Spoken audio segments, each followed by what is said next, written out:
Well, welcome back. Here we are again with another chapter intro video, and this is for Chapter 7, which means we're making steady progress. That's good. Getting close to the halfway point. Chapter 7 is entitled Managing Stress and Emotions. One of the biggest things that we have to worry about as leaders is the stress that we put on our people. And we'll learn in this chapter that some stress is a good thing. It causes us to have motivation to do stuff. If we had no stress at all, we'd probably be laying on the couch doing nothing, getting nothing accomplished. So the fact that we do have stress is good, but there is a point where stress, a little bit more stress, becomes a bad thing.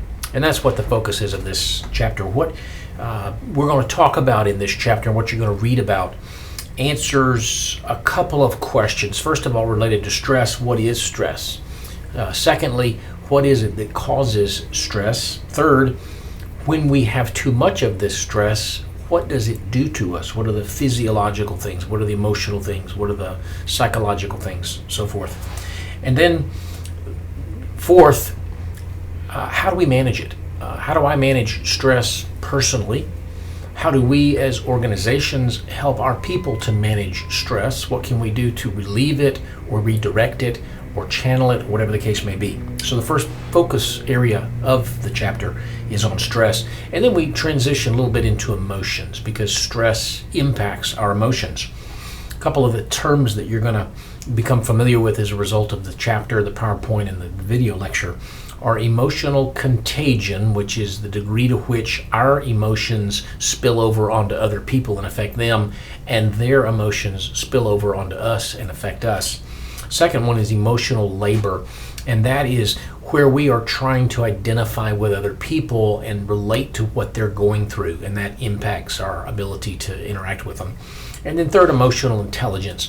That is the ability to not only manage your own emotions appropriately, but to have an influence on other people's emotions so that when you're in an argument, you don't immediately flare up, you temper yourself.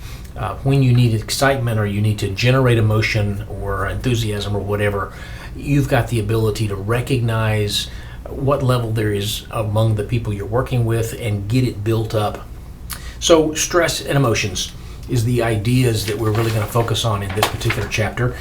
And in the process of going through this and reinforcing this and learning this, there will be 4 assessments, numbers 16, 17, 18, and 19. And there will be the traditional quiz and the traditional summary. There are no tests or calls associated with this chapter, so this one may go a little bit faster. But I'm looking forward to the work that you submit and being able to see what you're learning in the process.